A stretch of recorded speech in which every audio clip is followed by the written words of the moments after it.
88.7 CFUR, the Garrett Perry podcast. In studio, I have Wayne, David, and Lizzy. Mm-hmm. That's all I know your name as. That is. That's it? Just one name? Yes. Kind of like Cher? Madonna, yeah. Whoa.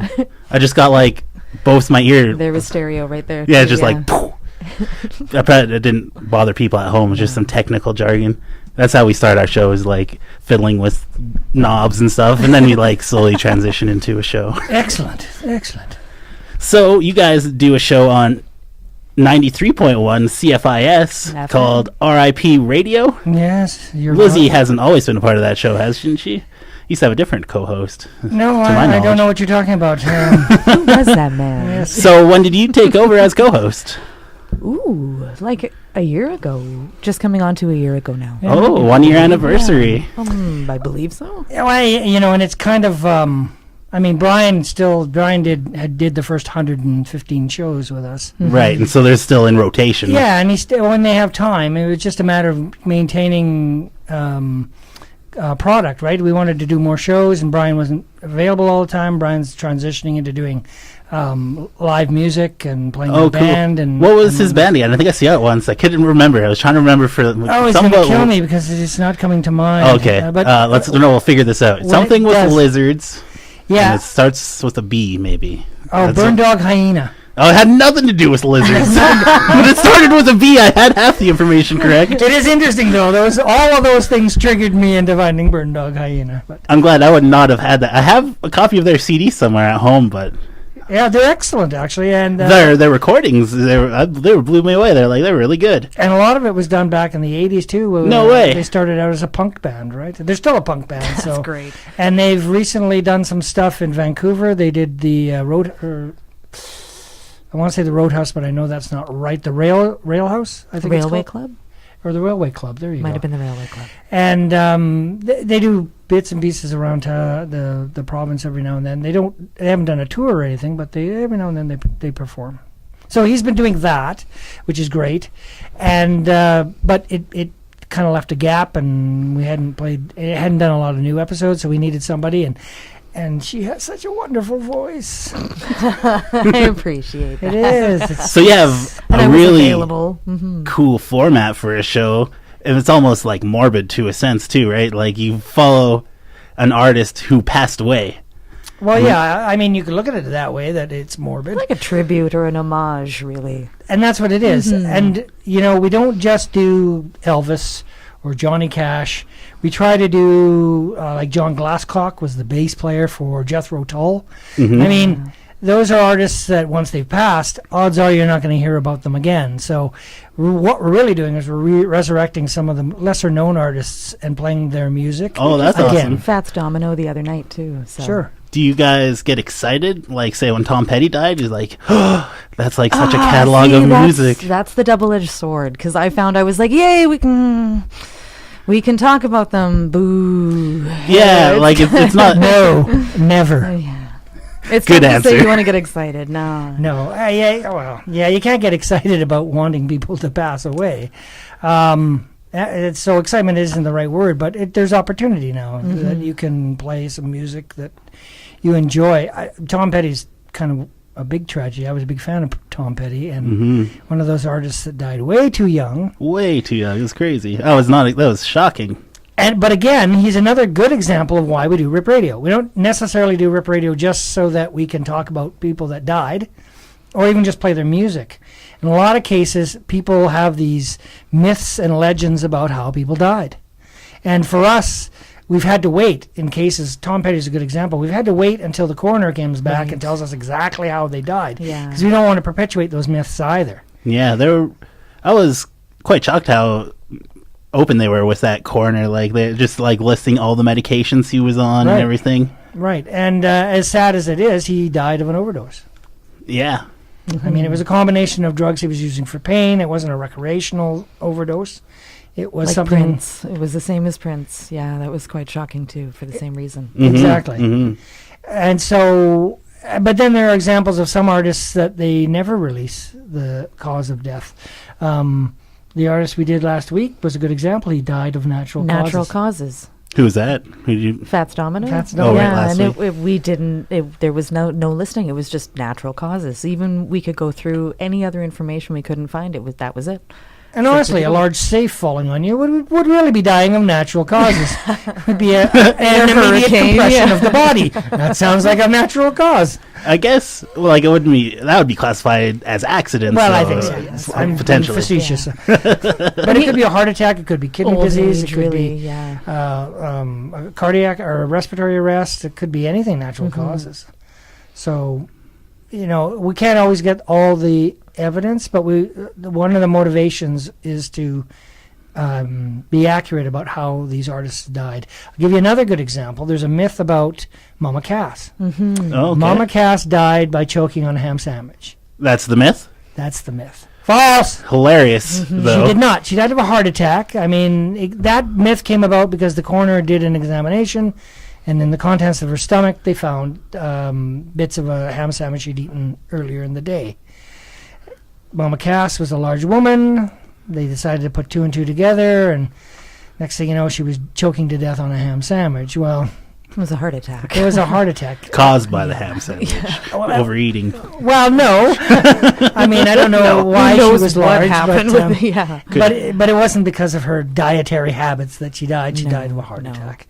Jimi Hendrix is another good example. People think that he died of a drug overdose. He didn't. He asphyxiated on his vomit. Yeah.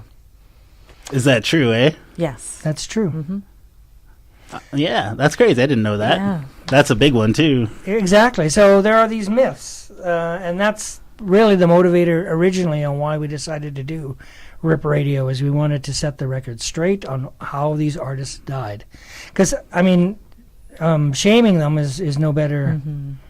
I mean, we wanted to make sure that we were accurate and that people understood, got rid of these myths and these legends. Elvis is another good one. Elvis died of a heart attack. It's pretty simple. The autopsy confirmed he died of a heart attack.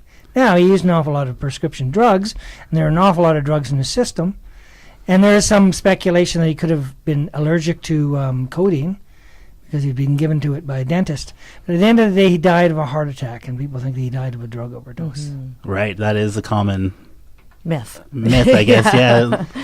So, yeah, that's our motivation. And for me, Rip Radio started out with an artist called Mia Zapata. Mia Zapata, who's she? Mia Zapata. She was a lead singer for a band called The Gits, and they were a grunge band out of Seattle. And one night, she went to go walk home and was found dead, laid out on the street in the form of a cross, and she'd been choked to death and severely beaten. What? And it was years. They couldn't find the killer. It was this unsolved mystery in Seattle where they had posters everywhere. The police interviewed hundreds of people. They just couldn't find the killer. There was just no evidence until 10 years later in a DNA database. They were smart enough back then to have kept a piece of DNA.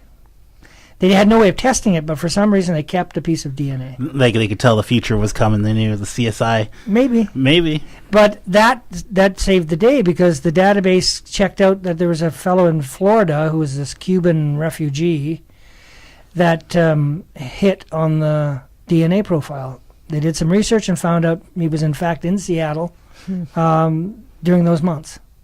And that he lived only a couple of blocks away where they found her body. But anyway, I was interested in that whole mystery and reading about it, and I was interested in it before they'd found the killer. So it was still that little mystery of, what could have happened, Mm-hmm. And so it was interesting. So did you, follow it for 10 years? Well, it wasn't all the 10 years, but I followed it for a number of years, yeah. And when I was in Seattle, I went to the tavern, the Comet Tavern, where she was last seen, and went around the Capitol Hill area to scope it out. I was just interested in it because it was a relative, it was a relatable mystery, right? Mystery is like you're a Yeah. mystery hunter. Yeah, and as it turned out, they found the killer, which was Had a ending at least. It wasn't happy. no, but it did Justice, at least. Justice, yeah. Yeah, kind of tied some of the loose ends together. But anyway, I'm making a short story long. that was the inspiration, was to see that. And it was in Brindis's old record shop. I don't know if you know Brindis. She used to have a record shop. She's moved on. Her husband used to actually manage Seifer. Oh, cool. And she used to be I believe she was managed the CDs and the music director. Anyway, it was her music store that won best music store in Canada. I've heard about that, yeah. Exactly. Where she had this article sitting on this table. And that's how you first found out about it? Zapata, that I was reading about it. So, is there any other like mysteries out there that? Oh, there's lots. There's lots of. I mean, we do have a website, ripradio.ca, and we talk about some of the mysteries or some of the interesting death-related events. I mean, Dimebag Darrell's a good example, being shot on stage. Yeah. There was the fire. I can't remember the band now. If it was White Snake or White something or other, where the guitarist died in the blaze, and I think over 200 people died. There's been a couple musicians that got shocked by like an ungrounded wire by just grabbing the microphone and getting shocked on stage in front of. Well, like they died from that shock? Yeah. I've been shocked like that by the microphone. Or they've had it was a guitar. I just read them recently. I was going to talk to you about it. But he hit his guitar and he picked up his guitar. Something happened, but it was an ungrounded wire in the rain. And it was an outdoor concert and they got electrocuted. Yeah. Gary Thane, he was a bass player. He was electrocuted. He didn't die from the electrocution, but kind of screwed him up for a long time afterwards. I believe it was in Dallas, and it was raining, and he grabbed a microphone. He always seems to be grabbing the microphone. Yeah, grab the microphone while holding onto your bass, and that's probably who I was thinking. Yeah, that's crazy. Yeah, I was trying to think. There's a fellow that disappeared, and I can't remember the band that he was with. He was in an English band, an English musician, and he just disappeared. Oh, you should research that. Yeah, that'd be interesting. Why haven't you mentioned this before? I'm trying to think of his name. What do you think about like the myths of people who've died and they think that are still alive, like Elvis or the guy from the Doors and stuff? Those myths. And Tupac. Tupac always gets spotted that one too. at an airport somewhere. Yeah, I know. I guess everyone else's opinion is as irrelevant as mine. It just seems silly. Elvis especially seems silly. I remember when I was younger, they had a television show with Bill Bixby. He played on The Incredible Hulk. He was the human side. And he hosted this show on whether Elvis Presley was alive. They even had a telephone there with a number. And they said, Elvis, if you're out there, call the number and let us know you're alive. And they had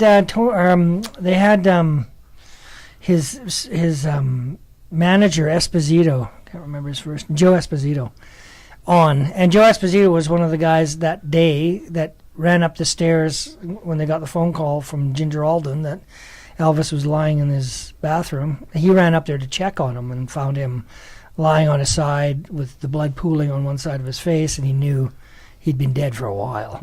Rolled him over and tried to get CPR and watched the paramedics come in. And so you watch this guy on this show looking around at all these idiots talking about how this guy's alive. And, you got to think that in his mind he's thinking, what the hell? I mean, I was down there, helping this 200-pound guy try to lift him up and put him on a stretcher, realizing freaking out that he's dead. Yeah. And here are all these idiots thinking he's going to phone this golden It's almost phone. like wishful thinking too far. Jinx, just kidding. Like everybody loved him so much they didn't want him to be dead. That's what it must be. That's what it kind of, that kind of stuff when it comes out to that level where you have a dedicated telephone number and, if you're out there, please call. You have that on missing people. Of course, you're going to have certain people, I don't know who, but of a particular mindset that just can't let go. And the odd thing about Elvis is when Elvis died, he was worth maybe $5 million.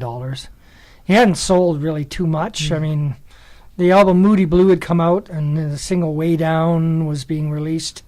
And I remember the summer of 1977, hearing that song being played over and over and over, and nagging my dad to, hey, play that, turn it up, back in the day where you couldn't replay it, but you could turn it up, because he had died. So they were playing these singles as much as they could. But prior to him, he was, on the decline, and not a lot of people cared. That seems to be like when someone dies, like it's a second career post mortem. Like strange way, yeah. All of a sudden, that happened with the Eagles too. A lot of their music and albums and box sets became worth a lot more just because of the death. Yep. Yeah. Yeah, I mean, Elvis, like I say, Elvis was worth about $5 million, and that was over a career from 1954 to 1977. Granted, it fluctuated. He made some and lost some, but at the end of the day, he was worth $5 million. Within 2 years, his estate was worth $50 million. Incredible. Death is a moneymaker, guys. It's a moneymaker. Yeah. You're listening to the Garrett Perry Podcast on 88.7 CFUR. What about the 27 Club? That's like a famous one that lots of people died at the age of 27. It's just a coincidence more than anything. Probably. I mean, we did a show on the 27 Club. But I also, when we did the show, we did some research, and somebody else had done some statistic taking and found that actually there were other ages that were more significant or more coincidental than the age of 27. Oh, yeah. But nobody would talk about the age of 33 or the age of 41, but 27. But, I mean, some of the big ones, Jim Morrison, Janis Joplin, Kurt Cobain. Guy from the Rolling Stones, Brian Jones. I want to say Johnson. Maybe that's wrong. Yeah, there's a number of them. I mean, Amy Winehouse. Yeah. Right. But I think it's that profile, right? It's just coincidentally it happens to be some of the higher profile guys. And honestly, if you think about it, the age of 27 is pretty young, so it's going to be a significant death rate. For sure, yeah. With Jimi Hendrix and Janis Joplin, they're all part of the same kind of crew too, right? Exactly, and I think that's what it was. It was Jim Morrison, Janis Joplin, and Jimi Hendrix dying all within a pretty close proximity that created that myth. Yeah. Right? I think it was those three were the cornerstone, and there's I don't want to perpetuate myths, but there's a legend that when Janis Joplin died and Jimi Hendrix died, Jimmy Morrison said, "I'm next." Really? Interesting. Potentially, but not provable. And that's where like the people think that Jim Morrison faked his own death. Well, there was no autopsy. No autopsy. No one, I think his grave was missing for a long time. No, or they didn't know where he was buried. No. Oh no, they know where he's buried. His grave is probably the most decorated grave in the history of graves. There's graffiti and mementos and everything. It just hasn't been opened. Oh, so Elvis could be in there. That's where they put Elvis. He's been missing. Well, the interesting thing about Elvis when he died is they had kept his body in at a funeral home. And the police had busted this gang that was trying to steal it and ransom it off to get some money. Yeah. Crazy. So he was one of the few people that had this dispensation from Memphis, the city of Memphis, to be buried in his home. Mm-hmm. So he's married in Graceland? He's buried in Graceland. I've been to Graceland, been to the tomb. I laid a bunch of pics on the tomb, too, so that I could get that vibe. And cool. Yeah, him, his mom, his father, and their, I don't know if I want to call them maid, but, or no, their grandma are all buried in Graceland. It's nice. I mean, it's a nice setup. This is another reason why his estate makes so much money too, right? They make a lot of money off Graceland. Oh God, yeah. Did you spend a lot of money when you were there? Yeah. Didn't you say you tried to distract? I wanted to go upstairs. They won't allow you upstairs. So. Oh. And the bathroom is all cordoned off as well. You can't go into the bathroom where he was discovered either. Really? So Exactly. No, not at all. Just as a matter of fact, as you come through Graceland, you come through the front doors. If you stop right as you come through and look up, that's where Elvis was found. The bathroom is just above the lobby. And so as everybody else was looking into the rooms, taking pictures, there was this one goof with a camera taking pictures of the ceiling. And they were like, what the heck's he doing? That's where Elvis died. They had this little velvet rope that was preventing you from going upstairs, and I'm just itching, thinking, well, Do a I could reach probably around. get to the 8th stair before somebody tackled me. But they probably locked it upstairs. But yeah, it was interesting. What I was surprised about Graceland was the house was so small. Really? Yeah, they talked about big mansion, and I thought, it's not really all that big. Even for its day, it probably isn't very, yeah. No, It'd be luxurious as heck, but... Well, actually, it's kind of tacky. Oh, well, gaudy. Well, yeah, some of the rooms, some of them were very nice, and I guess in its day, right? Mm-hmm. But Just like what to think what Elvis would keep in his home. Does he have like a bunch of velvet Elvis paintings of himself? Yeah, black velvet everywhere. That would be tacky in my opinion. no, I didn't see any of that. But he used to have horses. He had a big enough yard, I guess you could say, to have horses. Or at least you would have thought. And again, I got there and I looked at the place and I thought, I don't know if I'd keep horses here. It's really not that big. Interesting. Yeah. Neat. It was kind of strange, but... There's Anyways, Graceland. That's Graceland for you. That was my tour of Graceland. Oh. Yes. Audio tour. Yes. I'm trying to think of some of the other tour sites I've been to. I mean, part of my vacation is either to go see a band somewhere. I mean, seeing Boston and Memphis. What? Yeah, I went and saw Boston and Memphis. I saw Eric Clapton in L.A. We'll do that, but I also want to check out the local sites, like the Comet Tavern in Seattle, last place Mia Zapata was seen. Or there's a small apartment in London. I can't remember the number, but I think it's 11 Corazon Street. It was owned by Harry Nilsson. Neat. And Mama Cass and Keith Moon both died in the same room. Really? Yeah, different times, Yeah. 4 years apart, but they both died in the same apartment.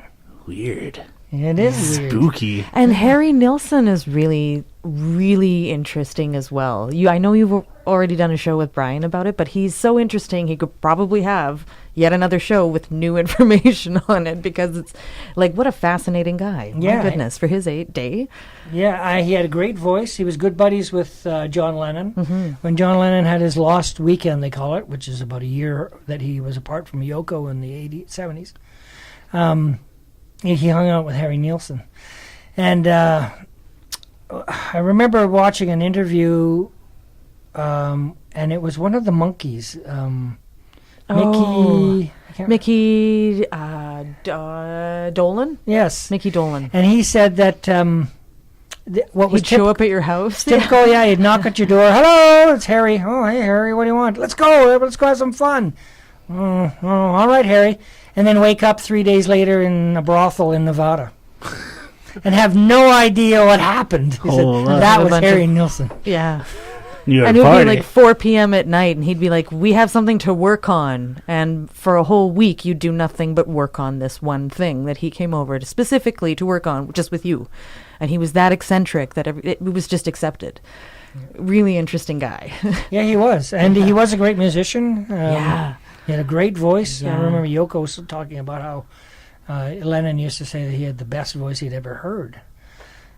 He's a prolific writer. Like, everybody has heard at least one Harry Nilsson song. At least. Right. Midnight Cowboy, I believe the title track on that one, it wouldn't be the title track, because I guess the title track would be Midnight Cowboy, but the main track on Midnight Cowboy was Harry Nilsson, and again, it's escaping me what it was called. No dice on over here. So Yeah, same. you're on your own there, Wayne. Yeah, the song's running through my head as we speak. I was tempted to sing it. Oh, you should. But no, I mean, not a your single 4 voice. viewers or listeners, I don't want them to tune out. Or have a bad trip, sorry. Man, we were listening to a show, and this guy started singing.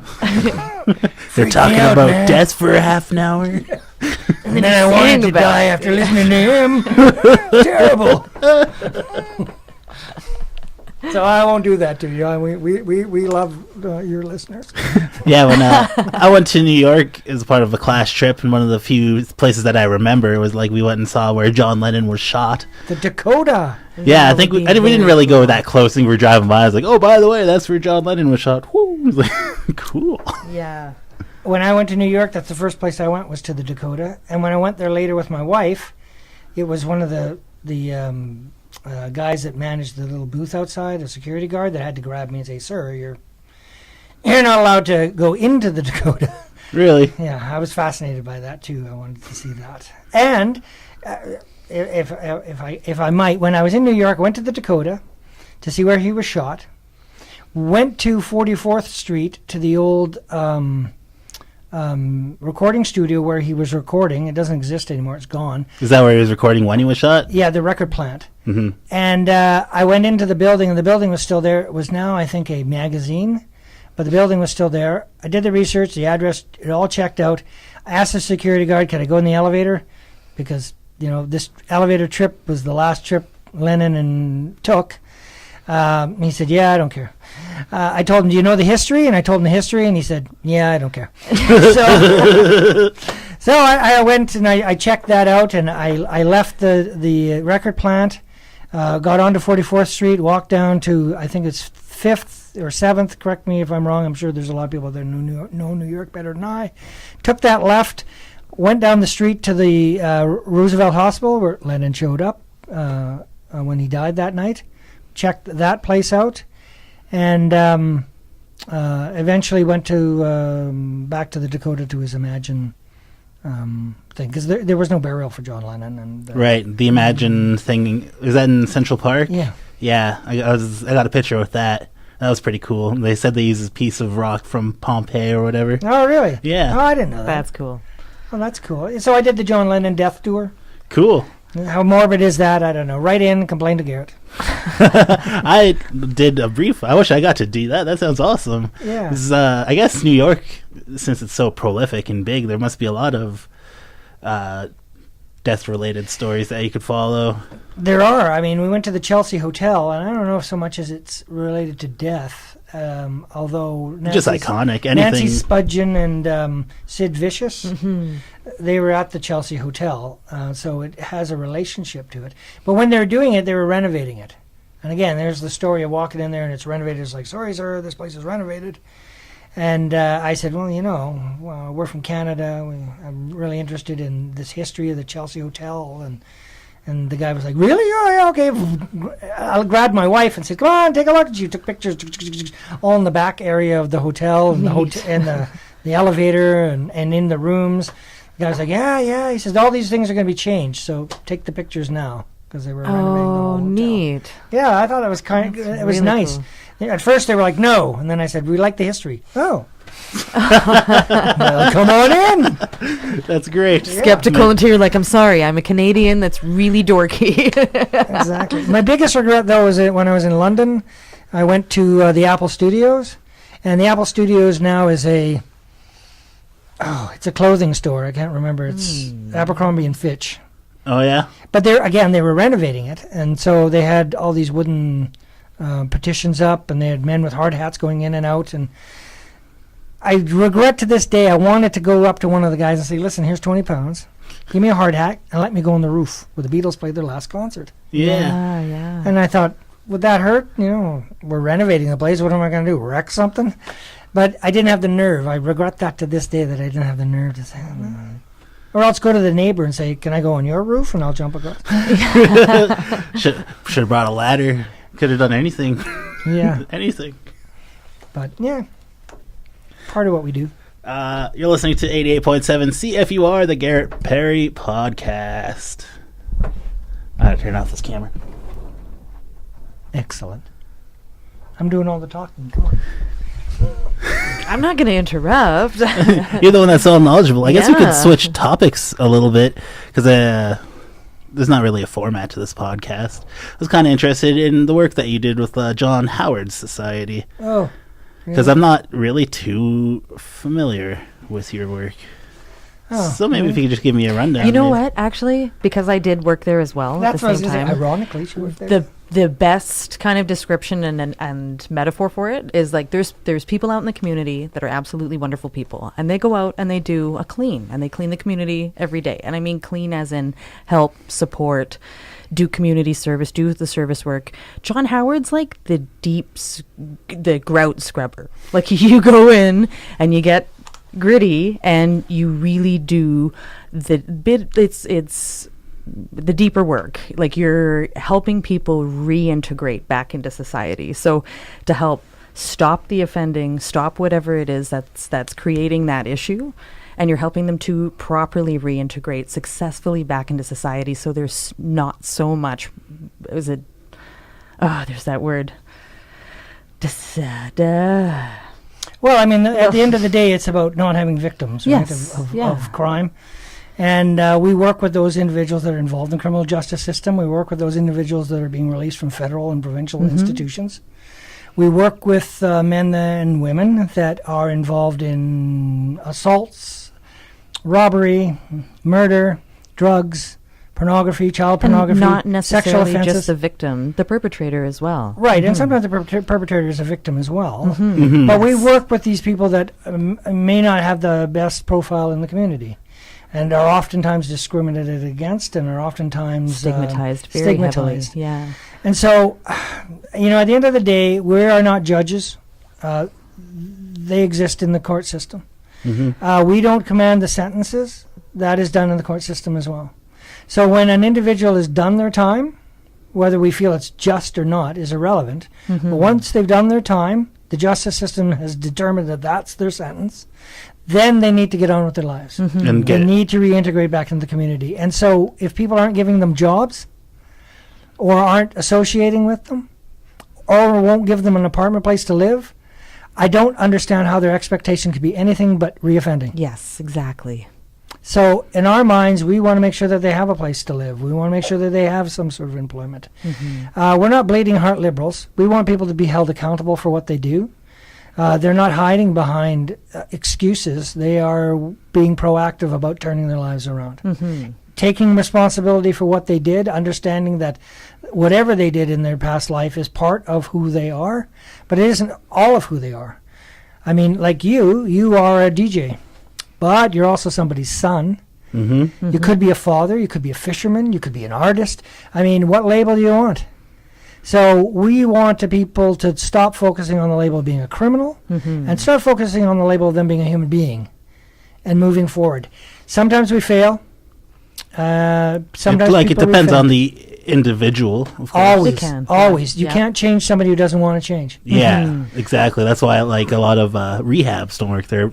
They're so low is because a lot of the people there don't necessarily want to change. Definitely. And I guess that'd be the same in any aspect of life. Happens all the time. Even good change can be hard. And when you have someone who's been downtrodden, stigmatized, has had, how many years in a penitentiary somewhere, community or federal, it doesn't matter, and they come out of that, released out of 4 cement walls, particular people, a very set schedule, and they're put into the community suddenly with a lot of people and a lot of things, and they have to focus on making correct decisions all of a sudden. Like, that can be very difficult. And then who do you have as people that are going to want to associate with you? Well, people that you knew in jail, or people that were maybe not necessarily good side of the tracks people out of jail, but they're the first people who are going to help you, typically. So that's what I think John Howard is trying to limit, is having this resource available in the community it's right there for help, specifically to not put you back into that cycle. It is a cycle. Well, yeah, I mean, it isn't always just the individual. Associates can have a pretty impactful effect on somebody's life. I mean, you could go to jail, get out of jail, and go back to the exact same environment that put you into jail in the first place. Exactly. But again, I mean, you take responsibility for your actions. For whatever they did, you need to take responsibility for that. I mean, people talk about, they had a mental health issue, and a lot of them do. But there are a lot of people with mental health issues that do not break the law. There are people that are involved in their addictive cycle that aren't breaking the law. Probably not as many, but so you still have that component of they have to take responsibility for their act. Accountability, very much. But again, we're not focusing on that. Our focus is to try to make that reintegration happen, try and make that change happen. And if you're not exposed to an option, how do you know you have that option? Yeah, really, how do people find out about you who are in this situation? Like, how do you get out there? Officers, corrections officers, social services. A lot. John Howard and social services they don't work necessarily in association, but they just work kind of hand in hand in a way. Yeah. I mean, there's a lot of community providers, and the jail We work directly with the jail to try to help find employment and housing. Mm-hmm. And we have a domestic violence prevention program. Our STOP program focuses on the offenders. It's unique because it's voluntary. You do not have to be involved in the criminal justice system. Other programs that are through Correctional Services Canada or through Community Corrections, you need to be convicted and adjudicated before you can take their program. Mm-hmm. In layman's terms, that means you have to have beaten somebody before you can get treatment. We don't particularly subscribe to that. Yeah. Our philosophy is, if things are getting bad, if your communication is breaking down, if your relationship is getting toxic, come to us. And we have couples counseling, or couples facilitating, individual facilitating, group facilitating, a drop-in, all focused around our STOP program, which is a domestic violence prevention program. And it focuses on communication, it focuses on emotions, it focuses on building empathy, it focuses on building self-esteem. So we call it a domestic violence prevention program, but at the end of the day, it is a self-help program. Mm-hmm. And it's not necessarily an anger management label. Not because you're not managing anger, you're preventing your actions or your lack of communication or those communication skills. You're preventing that from causing conflict later. So it's different from managing. In my opinion, I would say it's a different label on there. Well, right. I mean, first and foremost, one of the things that we explain is that there's no such thing as a good or a bad emotion. Mm-mm. There are positive and negative emotions, and generally that is how you feel about the emotion. I mean, being happy is generally a positive emotion you feel. Being mad is generally a negative emotion. But all the emotions have a place. There's a reason your body is giving you these emotions. There's nothing wrong for you to be angry about the way somebody's treated you. You should be. Mm-hmm. I mean, you should have those emotions that this is unfair, this is unjust, I should be angry. Nothing wrong with that. Now, there's a problem if you get angry and you throw a chair through a window and you beat somebody. Mm-hmm. So you want to manage that anger. In the same way that that mismanaging anger, you can mismanage positive emotions too. Mm-hmm. I mean, sitting at a funeral and laughing. That's not necessarily a good thing. Not necessarily. I think most people would forgive you for that, but it's inappropriate, right? It's the emotion is just not in an appropriate place. So we really focus on telling people that there's no such thing as a good or a bad emotion. It's just how you manage these emotions and how they manifest themselves in you. And generally, when it comes to anger and those negative emotions, there's a physical component that precedes it. And so if we can focus on our bodies and understand how our bodies function, we can see those triggers before they come to us. Because some people have a short fuse, and they can get angry, and it goes into that point of no return where no amount of logic is going to bring them back. Mm-hmm. Mm-hmm. I've met a number of guys in Kent Institution in the Lower Mainland, it's a federal institution, that are serving 25 years to life for murder and have absolutely no recollection of the murder. They get so angry that they black out. Mm-hmm. Yeah. I've heard my friend was describing that when he was young. It was like, it's almost weird. I've never experienced that, right? I almost have a problem with anger to a point where I don't experience it. And when I do experience it, it's kind of like a foreign emotion. And I don't know, like, I get lightheaded and I get shaky and I just have to, like, it's usually when I'm writing emails, angry emails. Well, there you go. And like I say, there's usually a physical manifestation before those emotions. And so we try to target that. We want people to understand how their bodies work, how anger feels. And to recognize it, the signs first. Yeah. And it's like, I need to breathe. My hands are clenched. I'm gritting my teeth. And then knowing how you're physically reacting, suddenly you're like, I'm angry. My hands are clenched and I'm obviously pretty upset about whatever it is that's going on. And it's recognizing your physical response first to know where it needs to be set. And then what would the next step be that? Like after you recognize Well, there's a number of things. Just There's breathing exercises where you can stop and breathe. Just coping mechanisms in general. Yes. Leaving the situation. That's always a good one. Removing yourself. Removing yourself from the situation. Yeah. And just to understand you're getting angry, though, sometimes can put that kibosh on. Wait, I am getting angry. Oh, okay. And then just an understanding of it is huge. Yes. And then being able to relate or articulate to somebody effectively that you are getting angry. Ooh. Not saying, you're making me angry. No. I feel angry. I feel angry because... When you... Yes. Or because... Okay.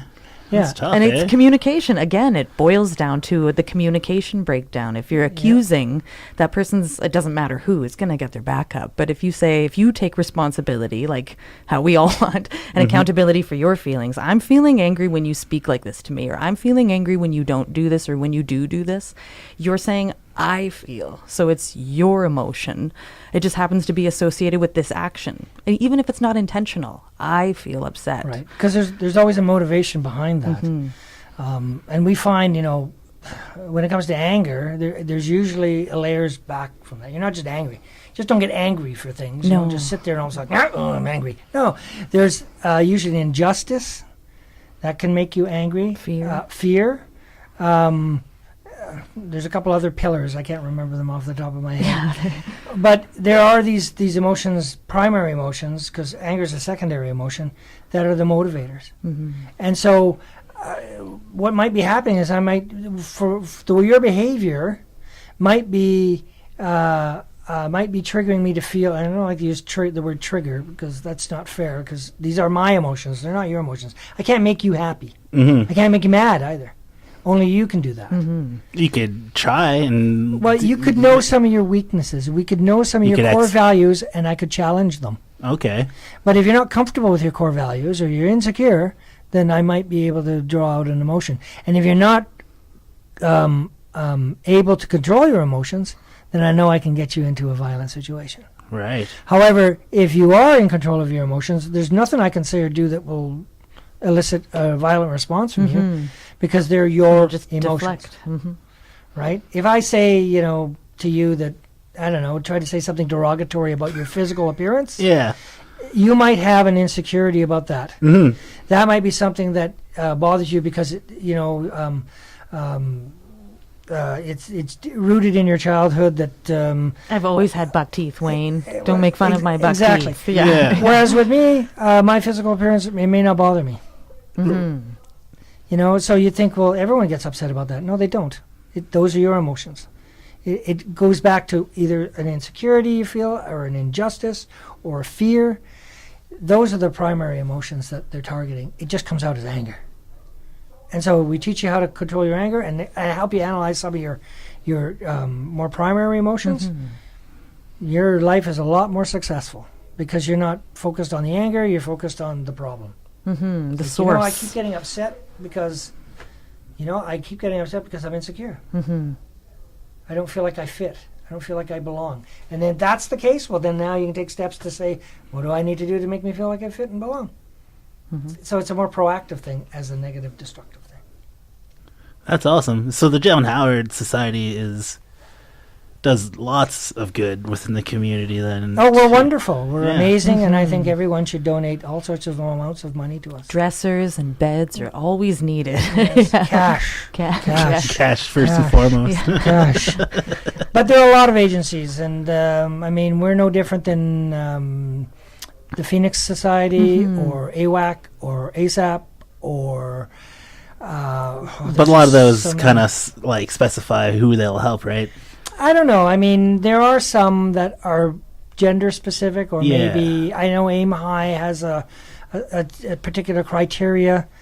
But at the end of the day, we're all service providers and we're all there to help. So I think if you walked into the doors of any of these offices, that if they couldn't help you, they would definitely they're going to find help on who could help you primarily. Right. That's what I like when I go through my mental health issues and go and ask for help and go talk to my doctor or go to the Northern Health Unit. It's always where could I send you? It's I never find. And then you find you're screened and then screened and then screened sometimes. That's what I've been through multiple times, and I found the same. Or you're paying quite a bit out of pocket for quality counseling or quality just a session with someone to be able just to kind of sit with. Or it's maybe someone that you're seeing that's new every week, even though it's the same facility. I find that at least with John Howard and with some of the other service providers, you have a level of consistency with the same people you're speaking with. And you have a set goal pretty much that you set out on what you want to accomplish with this as well. Yeah, we're the same old buggers we've been for the longest time. Yeah. And it was neat because there was a time where we have the group therapy, we have these sessions, we have employment times where we go to the Data Friendship Center, and there was an employment thing. So all these different people coming out of parole or wherever else who needed, it was like an employment fair, but specific to that demographic of people. Right.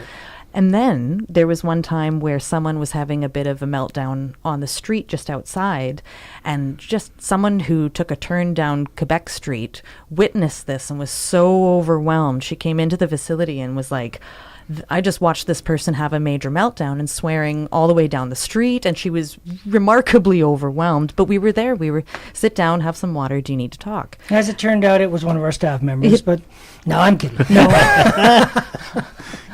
But it's someone walking in the door being like, I just experienced this and I can't handle it, to we will be at employment fairs as well. So it was that was really nice about John Howard too. Yeah, we have a pretty broad scope. I mean, we do outreach for the guys and gals that are coming out of the federal and provincial jails, like I said, and their needs vary. I mean, everything from identification. I mean, put it in perspective. If you were arrested today and put in jail for 8 months, what would happen to your apartment? Be gone. What would happen to your things? I guess the landlord would have to go sell it or throw it out. What would happen to your relationships? How would your family think of you? They would have different opinions, that's for sure. And your friends. Lose a lot of friendships. I'd hard to come back from that, I think, yeah. So with all of that, and let's say it was just I don't want to minimize any offense, but I mean a drug possession, say marijuana, which is about to become legal, you got to think that the people that were holding it 2, 3, 4, 5 years ago, you know, how horrendous of a criminal were they? But anyway, nevertheless, depending on of course the offense, it could destroy your life, and it destroys your opportunity to rebuild it. Right? We can't fix what you've done, and we can't erase what you've done. What we can do is we can make sure that you don't do it again, or maybe not make sure, but we could try our best to see minimize that you don't do it again, which is the whole idea here, is we do not want victims. People look at Elizabeth Fry and they look at John Howard and look at some of these agencies that work with men and women that are involved in the criminal justice system, and look down at them as being bleeding heart liberals that are all the rights are for the criminals and there's no rights for victims. Well, to some degree, there is some truth in the fact that victims don't get as much representation as they need because they are traumatized. But at the end of the day, if these individuals that are released from prison do not transition successfully, we're going to have more victims. And we don't want more victims. We want the community to be safe. And for us, the idea is to intercede, is to make sure that when they're released from jail, we stop them with those associations. We get them a decent job. We show them how important it is to actually contribute to society and how it feels good about that. A lot of these guys have never had jobs. These guys are involved in gangs. One of the difficulties we find is that especially younger guys, that if they're involved in the drug trade and they've already had an association with organized crime, that if they're released from jail, employers aren't going to hire them. Can't find jobs. They've got to find general labor jobs, which is a reduced amount of money, if they can get those jobs. Then once they start working, they got to get equipment, got to get boots and things like that. They don't necessarily have the funds to do that because they've just spent 8 months in jail or a year in jail. And then when they do start working, they need a place to live so that they can shower and eat and that they're healthy enough to go to work every day. And then they really don't get paid for, 3 weeks? And then even then it's like a half check or something. Well, the competition is the organized crime. And they can say, listen, why go through all that hassle? Yeah, it's so much easier over give you a place to stay. Here's $100. Do we got this. A place for you. Yeah. You just got to, sell some of this crack. So that's a hard thing to compete with. But at the end of the day, a lot of guys understand the difference, that there is going straight, if I can use that expression, has its rewards. And right? a lot of them don't want to be in that position. No. It's embarrassing. And sometimes you're released out of the clothes you were arrested in. So however many months or years that your clothes have been in a bag in a locker, you're putting those same clothes you were arrested in back on. And sometimes with other places, they'll get transferred up to Prince George to our facility and just be released into the community. And it's not a bad thing. However, when they don't know anybody, they have really nowhere to go. If they come to John Howard, there's toiletries, there's clothes, there's things provided available for just that reason. I've seen them released just in the prison reds. Yes, yeah. Really? Yeah, walking around the street. So yeah, and of course, I heard they get dropped off at like the Greyhound too. Well, Greyhound is no longer providing services. You can still take a Greyhound to Vancouver, so there's still that bus. Yeah, but that doesn't help all our guys that are from Hazelton or Kitimat or... No. Yeah. Right? Yeah, well, I mean, like, they're dropped off at the station is what I heard, and then they're just kind of like, that's it. Yeah, they do. Yep. I mean, well, they have been, and for the most part, they are. We actually we were working with the prison, and they have this IOM, this Integrated Offender Management System, and we've really cooperated with the jail. The jail's really taken a step forward and said, listen, we realize our mandate is to keep the community safe and to keep these guys incarcerated, but they understand that for these guys to not come back, they need to be successfully integrated too. So they have these IOM teams. They've partnered with a lot of the community groups here. Great. And we now would negotiate these releases so that they're not just dropped off at 8 o'clock in the morning at the bus depot right next to the liquor store, that they are maybe brought to us or brought to one of the other organizations. Given the opportunity to maybe nap, watch some TV, because sometimes the bus didn't leave till 11 o'clock at night and they're released at 8 o'clock in the morning. I mean, what do you do January 10th, right? Yeah, like how are you going to keep warm even? Like. Exactly. So the jail's done really good in regards to organizing these releases now. Being proactive. Yeah, about it's a lot very different. Much so. Okay, so that's like old information that I heard. It is. The jail's Yeah. become much more Very aware of different. that, and they have a lot more... I know they just have a better attitude when it comes to working with the community groups. In the past, community corrections like to do everything in house.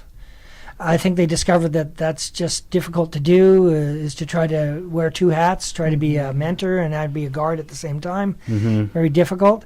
And they've changed that. They've partnered with a lot of agencies in the community that do what we do. They know that we do it well, so they're going to let us do it. Mm-hmm. And we have great lines of communication with the jail. I mean, we don't want to see people incarcerated. That's kind of one of the fundamental principles of the John Howard Society, is to prevent people from being put into jail. I mean, a jail is not a friendly environment. A jail is actually a very anxious environment. Mm-hmm. One of the analogies I've heard from inmates is that there's this almost this din of anxiety constantly, a stress in a jail. And so I laugh when I see on Facebook, well, let's put the pensioners in jail and put the jail people... Obviously, you've never been to jail. Yeah. What a luxury to be able to say that. Exactly. No, they don't all have TVs. No, they don't all have access to education. As a matter of fact, Carla Homolka, who's involved in that murder in Ontario, Yes, yeah. was pretty key in having that being pulled from the opportunity for prisoners, is being able to get a free education through the Correctional Services Canada. They don't do that anymore. Huh. And if I can tell you, again, another story of stigma is that, and the way people think, or some people think, not all people think, some people think that, you're a prisoner, let's put that chain on their ankle and get them into the rock pile and drive them into oblivion, right? Make them pay for their crime. Is that I think it was in Manitoba, in the jail, they had this pizza night on Thursdays. And what they did is they saved up whatever money they got, and you made about, I think, $1 a day working in the sewing shop or working in one of the workshops in the jail. You made about $1 a day. And they would save up all this money, and they would order a pizza from a pizza delivery place. And they would bring the pizza in on a Thursday, lay out the pizza for the guys in the unit, and then the guys would come and they would pay for a slice of pizza. And they would take all that money that they got from this pizza night, and then they would pick a charity. What charity do you want? And they would send it off to some children's charity or the children's hospital or whatnot. Then next Thursday they would do it all again. So they weren't making a profit. They were all getting pizza, but they were facilitating this little pizza night. Well, the public heard that prisoners were getting pizza. And they had a problem with that? Oh, and they shut that down. Really? Yeah, because prisoners aren't allowed pizza. That's awful. Everybody should be allowed pizza. Well, I It mean, should be a human right. they're human beings. Yeah. I mean, and I think what defines us as a civilization is how we treat prisoners, and how we treat animals, and how we treat less fortunate people. That's what makes us a civilization. Not just buildings or cars or technology. It's how we treat our people. Yeah, just And how we treat our most vulnerable. totally. You're listening to 88.7 CFUR, the Garrett Perry podcast. We only have a couple minutes left. Anything you want to wrap up with? No, I know they're all thinking, what a bleeding hard liberal that guy is. Gonna run him over in the Talking parking lot. about dead people. Helping out a John Howard. Yeah, says, what's wrong with this guy? I think a lot of people would learn a lot from this podcast. I don't know. I hope A so. lot of music history, a lot about the John Howard Society. I learned a lot. I'm glad that I had you both come on. I didn't know that you were part of the John Howard Society. I was for a little bit. It was great. Is that how you guys met each other? No, radio CFIS. I was doing a different That show was altogether. a rave, wasn't it? No. You were doing Lizzy, some break rave. dancing, and you should see Wayne's moves. Man, he can We'll be see that in the boy. next podcast. We'll do a follow up and That's right. And see the x-rays afterwards? Oh, my God. now that's a show. Breaks. Oh, my God. Actually, I don't remember where we met. It was. I was pretty sure it was at CFIS. It Yeah, was oh, when that I was was doing the CFIS, Saturday night, the flip side back in the day. That's what she used to do. You did the flip side with JD? Yes, I did. And Oh, Monroe. awesome. Yeah, Yeah, man, he got mad at me. And the circle is complete. Oh. Yeah, once I Really? got fired at CKPG, he kind of came out and attacked me personally. He's like, I didn't like it. It really didn't show good character for him. Or, and like, I don't really respect the drive as much just because of his actions and the way he was treating. Well, I guess he had a bit of an interaction with Mike Meyer, and I'm not sure exactly what went on. And I commented on Mike Meyer's post, and JD, who already blocked Mike, somehow saw that, and he came and attacked me. He wasn't very... Oh, that's too bad. I mean, JD isn't an evil guy, and like the guys we serve in the jail, you got to give people second and third chances, right? You know, they can redeem Douglas themselves. Adams, mostly harmless. That's Mostly. what Douglas Adams said Exactly. about humans. Mostly Exactly. harmless. And I know what you're talking about, and again, that's a good example of bad communication. People getting angry. Like, he came out, like, And people full just- force angry on a Facebook conversation. Like, I don't even know how to react to that. Like, Well, I best not. to Don't. react to Yeah, that's exactly no. But, yeah. But we shouldn't be talking about these guys. And, No, really. Oh well. you know, I don't. I have respect for JD.